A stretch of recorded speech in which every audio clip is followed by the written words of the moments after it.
And I want to look at the character of Grendel for just a minute. It says here on page 2 that there is this force that hears the singing.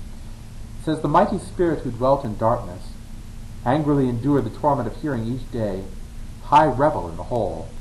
So he's a mighty spirit that dwells in darkness, akin to the satanic forces, akin to the dragonish forces.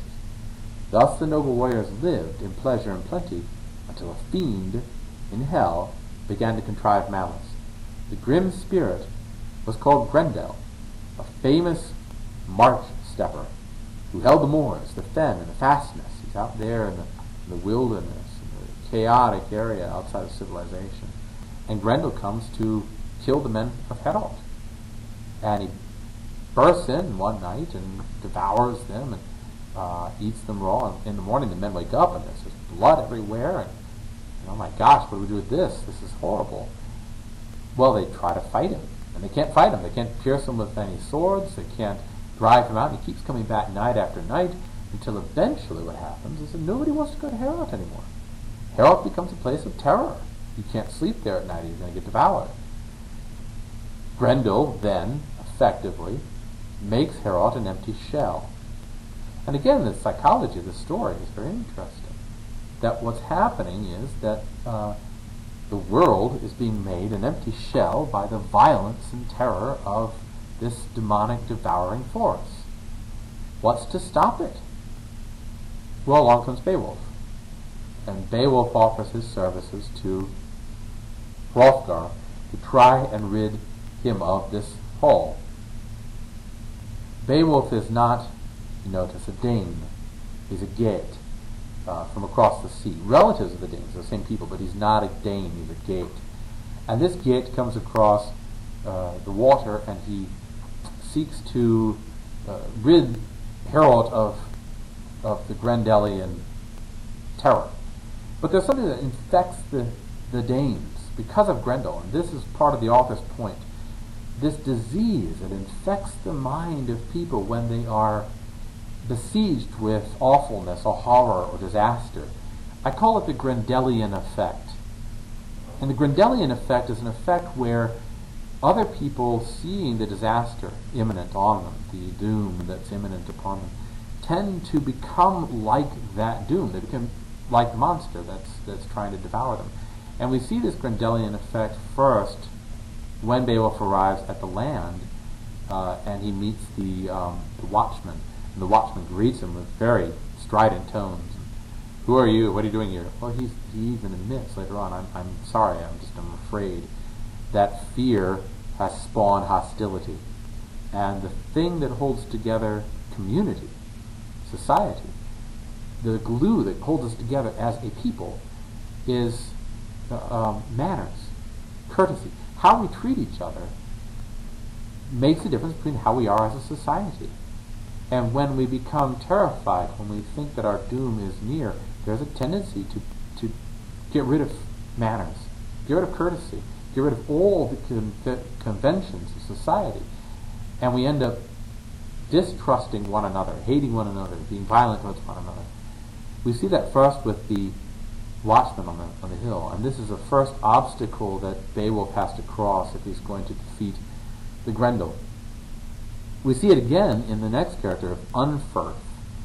Unferth is a character who is openly hostile to Beowulf. He says, "Who are you? You swam this stupid thing with Brecca, and you even lost to Brecca in the water right here. You're just nothing. You're pointless here. You can't stop the Grendel. No one can stop the Grendel." I think that Unferth is a character. His name means unfriendly. And Unferth is a man who has given in to despair. He's given in to the Grendelian effect. And consequently, he poses a challenge to Beowulf. And so when he confronts Unferth, and he says, "Unferth, let me tell you what really happened." And then at the end of it he says, "You yourself are guilty of some things worse than me. But you're obviously drunk, so we'll let it go." He shows a certain level of bravado, but also mercy. And mercy is what then, in a way, begins to bring Unferth back. So later Unferth gives his sword to Beowulf as a gift, a token of friendship. Beowulf then confronts Grendel at night, And he does so without any sword or weapon or anything, because he's made this boast in the hall to Unferth that he will destroy the Grendel without any sword. He doesn't need a sword. And it turns out that his boast becomes his salvation. His boast is the thing that allows him to defeat the Grendel in a wrestling match, where he rips off the arm of Grendel and then hangs the arm up on the rafters up above. But had he fought him with a sword, he would never have succeeded. He would have failed, ultimately. He defeats the Grendel, and the hall is rid of this terror. It's lifted, and everything thinks, oh, it's great, wow, we're free from this Grendel terror, this horror. And the Grendel effect begins to fade, and the people come back to the hall and begin feasting again, so the happiness is restored. But then comes this second major monster that Beowulf has to face, which is the mother of Grendel. And she comes in, and she's even worse than Grendel himself. And people frequently ask, why is it a mother of Grendel? Well, why do you think it's a mother? Why do you think it's a feminine force? What is it about a feminine force versus a masculine force that would make all the world of difference? One thing that could be posited is that we almost expect masculine forces to be violent and to be destructive. It's boys with video games, it's men with guns, it's masculine machismo, fighting with one another. We don't normally anticipate women being violent, and especially in this high culture of the Danes and the high culture of the later Normans and most of the chivalric culture of Europe. Women were seen not to be placid, but to be graceful and good and noble and faithful and nurturing. The feminine force and the image of what a woman was, a good woman, was one of not weak, but one who was loving, nurturing, open to life. Women that were open to life were good women, and all that entails. So that if the man force was to be violent and to channel that violence in chivalric ways, the Grendel is bad because he doesn't channel his violence in chivalric ways. He channels his violence in, destructive ways. But the feminine force in Grendel's mother, Grendel's dam, is far worse, because she should be loving, she should be open to life, she should be nurturing. And to have her be destructive is terrifying. It's treachery added to violence. It's unfaithfulness added to violence. It's a devouring force added to violence. But there's another thing as well, because I think the author here is also tapping into a universal principle in much literature of the ancient world and of early England and early Europe. The image of the feminine force devouring the masculine force. The feminine force seeks, in this literature, to consume masculine force like light and reason and consciousness.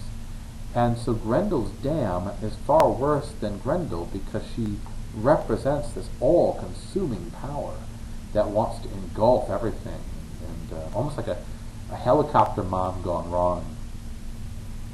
And when we get to the scene where Beowulf fights her, it's particularly interesting to note the setting of her struggle with Beowulf.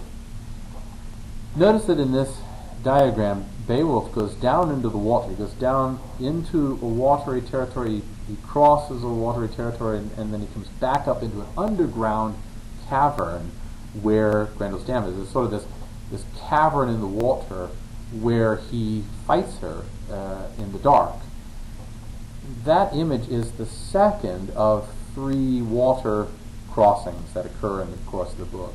The first water crossing is where Beowulf first comes over to the land of the Danes from Geatland, and he crosses over to fight Grendel. The second water crossing is where he comes into the realm of Grendel's dam, the cave where she lives. The third water crossing is later, when he goes to fight the dragon, and the fortress of the dragon is surrounded by water. In Grendel's dam, that water crossing is particularly important, water crossings always represent in literature a transition, a movement from one way of thinking to another. They're like borderlands or like chapter divisions almost. But the structure of her area is particularly interesting to note. She lives in a hole in the ground, which, if you notice, is very important. It's like Bilbo living in a hole in the ground, or the dragon living in a hole in the ground. But in this case, this hole is surrounded by water, and like Gollum's cave, it is surrounded by water, and there's an island in the middle of it, rocky, stony cave. But it's also that he swims, Beowulf, it says, it swims down into the water, and he's clutched at by all these demons and monsters, almost like a dream world where they're trying to get at him, but his hauberk keeps them out. And he goes down into this tunnel, and dragged through the tunnel into the cave. That's like being dragged down into the birth canal and into the womb. Grendel's dam is like a violent, nightmarish form of the womb. And it's in that realm of the womb, which represents the protean, the nightmare, dreamlike realm. It's there that Beowulf fights his second and more difficult battle with Grendel's dam. The sword that he's been given is a sword that he's been given by Unferth. And many critics have said that Unferth's sword was bound to break because Unferth was unfaithful. So the sword is unfaithful in a similar way. Perhaps so. But it's also, the sword is a sign of an attempt by Unferth towards friendship with Beowulf.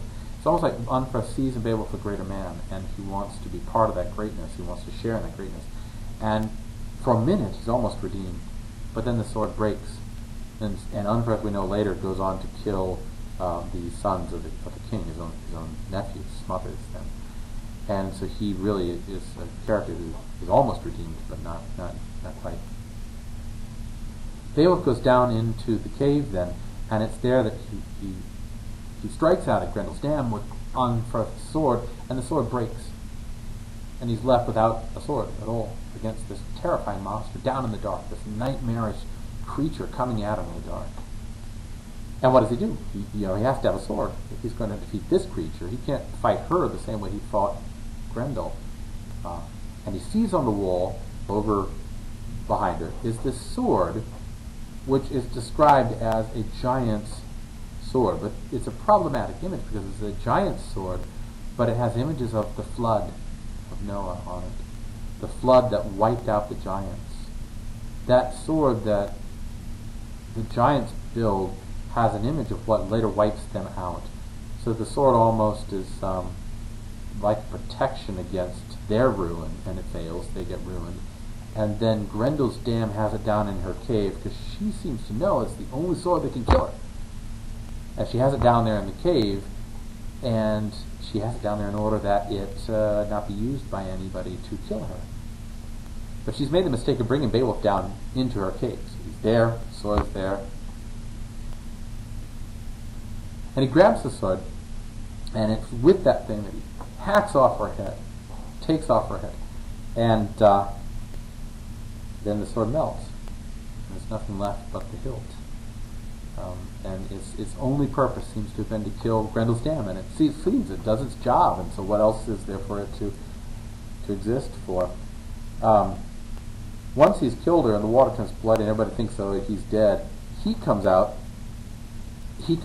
and he's alive, and everybody rejoices, and that's the end of that. And so now Harold's free. Grendel's killed, arm is hanging up on the rafters, Grendel's dam is killed, Beowulf brings the head back with him, and everything's fine.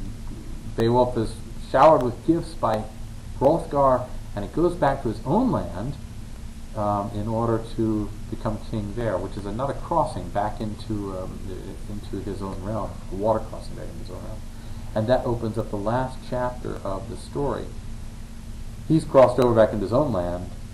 Here's the last section of the story, which is much later, when he is an old man and has to face his final challenge.